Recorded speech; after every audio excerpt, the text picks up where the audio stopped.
Hello everyone, আসসালামু আলাইকুম। কেমন আছেন সবাই? আশা করি যে যেখান থেকে ভিডিওটি দেখছেন, কাছে অথবা দূরে, দেশ অথবা দেশের বাহির থেকে, আল্লাহর অশেষ রহমতে সবাই ভালো এবং সুস্থ আছেন। আমি তাসলিমা চলে আসলাম নতুন একটি ভিডিও নিয়ে আপনাদের মাঝে। আশা করি ভিডিওটি ভালো লাগবে আর পুরোটা ভিডিও জুড়েই আমার সাথে থাকবেন। রোজা তো চলে আসছে আর বেশি দিন নেই, মাত্র কয়েকদিন বাকি, তাই রোজার সব ধরনের প্রস্তুতি চলছে। প্রতিদিন একটু একটু করে সবকিছু গুছিয়ে নিচ্ছি। যেমন আজকে হচ্ছে আস্ত একটা খাসি নিয়ে আসছে রমজান মাসের জন্য। তো সেই আস্ত খাসিটাই আমি কিভাবে হচ্ছে ছোট, ছোট করে কেটে পিস করে প্যাকেট করে রাখবো আপনাদের সাথে শেয়ার করব। আর আস্ত খাসি কিন্তু শুধু রোজার মাসে যে আনে তা কিন্তু না। প্রত্যেকবারই ১ মাস বা ১.৫ মাস ২ মাস পর, পর একটা করে খাসি আনা হয় বাসায়। কারণ হচ্ছে ওরা মানে মুরগির মাংস আর খাসির মাংসটাই বেশি খায় ওরা। তার জন্য হচ্ছে শেষ হলে আর দেরি করে না। শেষ হওয়ার আগেই আবারও নিয়ে আসে। তো বেশিদিন হয়নি আমাদের বাসায় আস্ত খাসি নিয়ে আসছিল। সেটা হচ্ছে শেষ হয়নি, এখনো মাংস আছে। তারপরও যেহেতু রোজার মাস চলে আসছে, সময় বেশি নেই, তার জন্য আবারও নিয়ে আসছে। তো আমি এখন মাংসগুলোকে কেটে তারপর হচ্ছে পিস, পিস করে অ্যা কিভাবে ফ্রোজেন করি সেটি আপনাদের সাথে শেয়ার করব।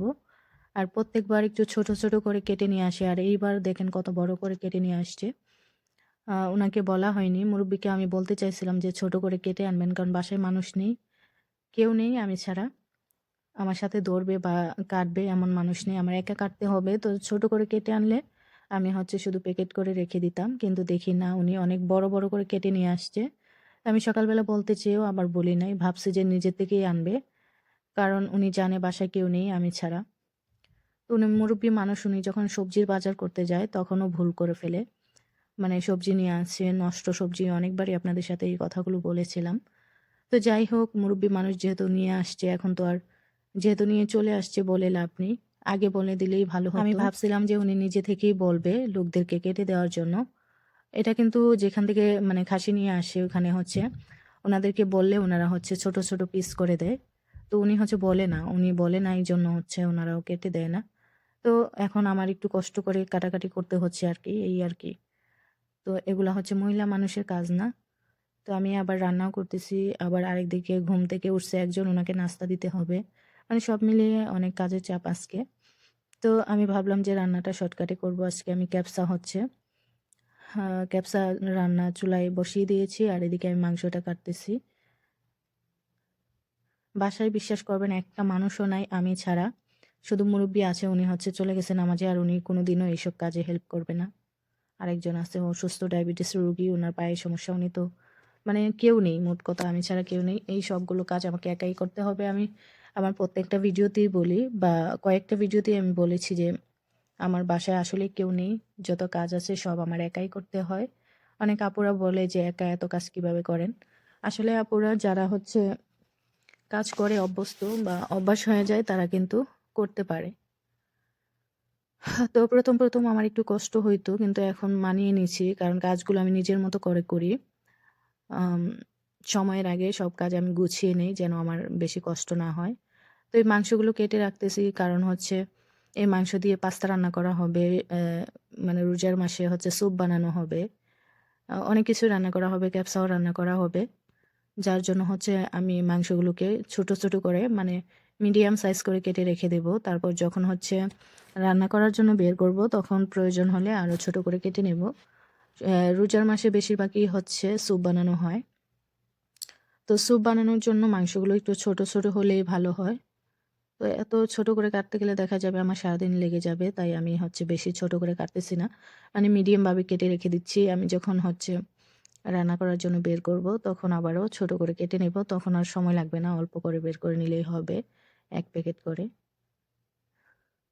একা, একা বসে, বসে মাংসগুলো কাটতেছিলাম আর অনেক রাগ হচ্ছিল। তো আমি হচ্ছে উনার মেয়েকে ফোন দিছিলাম। দিয়ে বলতেছি যে, এইভাবে এই যে দেখেন কাটা শেষ হয়ে গেছে মোটামুটি। অল্প একটু বাকি আছে। আর ওইদিকে রান্না চুলায়। আর রান্নাও করতেছি। আর হাড়গুলোকে হচ্ছে চাপাতি দিয়ে আমি কুপিয়ে ছোট করে নিচ্ছি। উনার মেয়েকে আমি ফোন দিয়ে বলছিলাম যে, সবসময় হচ্ছে বাবা আ ছোট করে কেটে নিয়ে আসে। আর এইবার বাসায় একদম মানুষ নেই। প্রত্যেকবার তো আমার বাসায় আরেকজন মুরুব্বি আছে যিনি হচ্ছে মানে সিঁড়ি থেকে পড়ে পা ভেঙে গেছে, হসপিটালে আছে। আমি বলছিলাম, জানি না আপনারা আমার ভিডিও দেখছেন কিনা। তো উনি যখন বাসায় ছিল উনি আমাকে সবসময় হেল্প করত। মানে পাশে বসে ধরলে কিন্তু কাটা যাইত। মাংসগুলো একদম পিছলা থাকে, সহজে কাটা যায় না। আর মাংস কেটে তো আমি মানে এত অভ্যস্ত ছিলাম না, কিন্তু এখন পারি। দেশে যখন ছিলাম বা আপনাদের ভাইয়ার সাথে যখন ছিলাম, আমি একটা মাছও নিজে কেটে রান্না করিনি। বড় কোনো মাছ নিয়ে আসলে আপনাদের ভাইয়া হয়তোবা বাজার থেকে কেটে নিয়ে আসতো। আর যদি কোনোদিনও এমনি নিয়ে আসতো, সে নিজে কেটে দিত। তো সেই জায়গায় আজকে আমি মাংস নিজে কাটি, এমনকি আস্ত একটা খাসিও নিজে কেটে ফেলি। তো আপনাদের ভাইয়া দেখে বলে যে, একটা কথা আছে না? কি বলে মানে ঠেলার নাম বাবাজি, এটা বলে আপনাদের ভাইয়া। কারণ আপনাদের ভাইয়া সত্যি কথা বলতে যখন আমরা একসাথে ছিলাম একটা ভারী একটা কোনো কিছুই আলগাতে দিত না আমাকে। আর আজকে এখন হচ্ছে সবকিছু নিজে করতে হয়। আর এই হাড়গুলো দেখেন কত বড় করে নিয়ে আসছে। এজন্যই আমার রাগটা উঠছিল। কারণ প্রত্যেকবার এই হাড়গুলোকে কেটে ছোট করে নিয়ে আসে। আর এইবার এত বড় করে নিয়ে আসছে। উনি জানে যে বাসায় কেউ নাই আমাকে হেল্প করার মতো। উনি চাইলে বলে তারপর ছোট করে নিয়ে আসতে পারত। আর আমরা মহিলা মানুষ কি এগুলো চাপাতি দিয়ে মানে কুপিয়ে তারপর হচ্ছে ছোট করা সম্ভব? তারপর আজকে আমি করছি। তো আমি হচ্ছে মাংসগুলোকে আগে ছাড়িয়ে নিচ্ছি। তারপর হাড্ডিগুলোকে আমি হচ্ছে চাপাতি দিয়ে ছোট করে নিচ্ছি। আরো অনেকেই আছেন আমার মতো। আমার যে মুরুব্বি উনার হচ্ছে মেয়ের বাসায় থাকেন। আর ২-৩ টা মেয়ে আছে। উনারা কি বলে জানেন? ওরা বলে যে আমাদের বাসায় যখন আস্ত খাসি নিয়ে আসে আমরা কিছুই করতে হয় না। শুধু আনার পর আমরা হচ্ছে প্যাকেট করে ফেলি। কারণ ছোট করে একদম পিস করে পরিমাণ মতো নিয়ে আসে। তো আমার বাসার মুরুব্বি খুবই সমস্যা। উনাকে হচ্ছে কোনো কিছু বুঝে না যে বাজার করার সময় যে লোকদেরকে বলতে হয় এটা বুঝে না। অনেক সময় কি করে সবজি বাজার করতে গেলে অনেক পচা জিনিস উনাকে দিয়ে দেয় সবজিওয়ালারা। উনি বলে তারপর হচ্ছে ভালো জিনিসগুলো আনতে পারে না। আর সবচেয়ে বড় সমস্যা হচ্ছে উনি হচ্ছে বাজারে গিয়ে দেখে যে বাজার করবে সেটা পারে না। যেহেতু অনেক বয়স হইছে উনি ওখানে গিয়ে বলে যে আমার এই সবজি লাগবে। তো এখানকার লোকেরা আছে ওরা হচ্ছে গাড়িতে বাজার উঠিয়ে দিলে উনি নিয়ে চলে আসে। তো অনেক সময় দেখা যায় কি বাসায় আসার পর অনেক সবজি পচা নয়তো হচ্ছে মানে যেটা কিনেছিল সেটা রেখে আসছে। অনেক সময় অনেক ফল বা সবজি কিনার পর বাসায় এসে খুঁজে দেখে নাই। মানে যাদেরকে বলছে গাড়িতে উঠাই দিতে উনারা হচ্ছে উঠায় দেয় নাই। ভুলে রেখে আসে। আবার পচা সবজি নিয়ে আসে। এই হলো একটা সমস্যা মুরুব্বিকে নিয়ে। তো যখন খাসি নিয়ে আসে আমি দেখছি উনার একবার হচ্ছে উনার ছেলেকে দিয়ে আমাদের বাসায় খাসি আনানো হয়েছিল। উনি অসুস্থ ছিল। তো উনার ছেলে এনে দিছিল। তখনকার মাংসগুলো মানে এত সুন্দর পিস করে নিয়ে আসছে একদম কিছু করতে হয় নাই। মাপ মতো শুধু প্যাকেট করেছি। তো উনাকে আমি বলছি যে, "আপনার ছেলে মাংস আনলে এভাবে নিয়ে আসে আপনি কেন মানে ঠিকঠাকভাবে কেটে আনেন না?" বলে যে, "আমি বলছি, ওরা কেটে দেয়নি।" এটা হচ্ছে চর্বিটা দেখেন কত বড় একটা চর্বি। এটা ফেলে দিচ্ছি। আমাদের দেশে দেখি অনেকেই চর্বি খায়। তো ওরা চর্বি খায় না। মাংসের ভিতরে অনেক চর্বি আছে যেগুলো হচ্ছে রান্নার সময় আবারও আমি কেটে ফেলে দেই। এখন যেহেতু সময় হবে না, মানে অনেক সময় লাগবে তার জন্য আমি মানে চর্বিগুলো আলাদা করে নিই মাংস থেকে। রান্নার সময় চর্বিগুলো ফেলে দিব। তো আমাদের আমরা যখন বাংলাদেশে ছিলাম আমাদের পাশে একজন ছিল। উনার বাবা কোরবানি দিলে উনি হচ্ছে কোরবানির মাংস থেকে হচ্ছে যে চর্বিগুলা বের হতো সব চর্বি নিয়ে এসে উনি রান্না করে খাইতো। দেখতাম। দেখিনি তবে শুনেছি উনি বলতো সবসময় উনার কাছে নাকি ভালো লাগে। সত্যি কথা বলতে এত চর্বি খাওয়া একদমই ভালো না। তেল, চর্বি খুবই ক্ষতিকর শরীরে। আর আমি হচ্ছে এখন মাংসগুলো কাটা শেষ হয়ে গেছে। দেখেন আমি নিজেই অবাক হয়ে যাই যে আমি এত সুন্দর করে মাংস কাটতে পারি যে বাংলাদেশে থাকতে একটা মুরগি পর্যন্ত নিজে কাটি নাই। আজকে আস্ত একটা খাসি আমি কাটতে পারি। আমার নিজের কাছে অবাক লাগছিল। আপনাদের ভাইয়াও অবাক হয় যে এখন তো সবকিছুই পারো।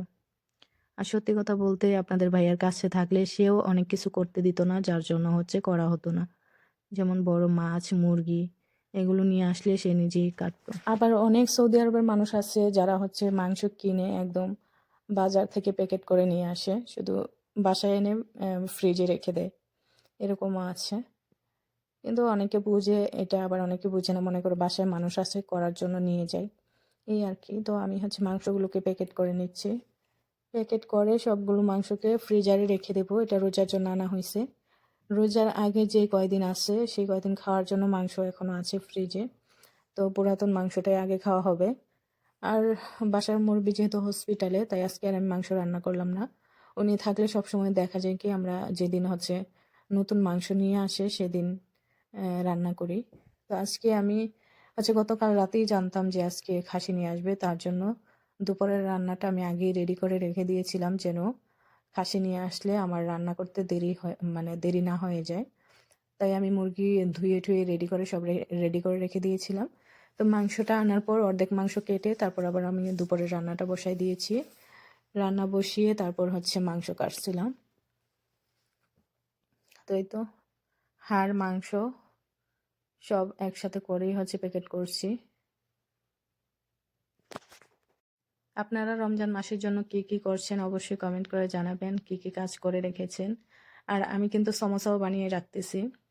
আমি হচ্ছে মুরগির মাংস দিয়ে সমোসা বানাইছি, তাছাড়া হচ্ছে চিজ দিয়ে বানাইছি, আর খাসির মাংস দিয়েও বানাবো। এখান থেকে একটা রান রেখে দিয়েছি, রান আর সলিড মাংস, যেটা হচ্ছে কিমা বানিয়ে নিয়ে আসবে মেশিন থেকে।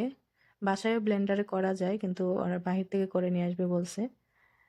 তো কিমা যখন বানিয়ে নিয়ে আসবে তখন মাংস দিয়েও বানাবো। চিজ আর মুরগির মাংস দিয়ে বানানো শেষ, আপনাদের সাথে শেয়ার করব, সেই সময় পাচ্ছি না। সমোসা আমি বানিয়ে নিয়েছি অলরেডি, 200 পিসের মতো বানাইছি, আরও বানাতে হবে, বানিয়ে ডিপ ফ্রিজে রেখে দিই। তো এই তো মাংসগুলো হচ্ছে গোছানো শেষ। আর কিছুদিন আগে হচ্ছে আমি হচ্ছে ফ্রিজটাকে পরিষ্কার করে নিয়েছিলাম। অনেক জিনিস ছিল এখানে, যেগুলো হচ্ছে 2 বছর 3 বছর হয়ে গেছে, মানে খাওয়া হয় না, সেগুলো ফেলে দিয়েছি, দিয়ে ফ্রিজটা একটু খালি করেছি। এই ডিপ ফ্রিজ কিন্তু একটা না, 2 পাশে 2টা, তাছাড়া বড় ফ্রিজ আছে, সবগুলোতে এরকম জিনিস দিয়ে ভরপুর। তো এই তো শেষ, আমি হচ্ছে মাংসটা গুছিয়ে রেখে দিয়েছি। এখন হচ্ছে রান্না বান্না আরও কিছু টুকিটাকি কাজ আছে, সেগুলো করব। তো আপনাদের কাছে আমার ভিডিওটি কেমন লাগলো? আর যারা যারা এখনও চ্যানেলটিকে সাবস্ক্রাইব করেননি, চাইলে চ্যানেলটিকে সাবস্ক্রাইব করে পাশে থাকা বেল বাটনটি বাজিয়ে দিতে পারেন, তাহলে আমার সব ভিডিও নোটিফিকেশন সবার আগে আপনাদের কাছে পৌঁছে যাবে। আর ভিডিওটি কেমন লাগলো অবশ্যই কমেন্ট করে জানাবেন। সবাই ভালো থাকবেন, সুস্থ থাকবেন। সবাইকে অগ্রিম রমাদান মুবারক। আল্লাহ হাফেজ।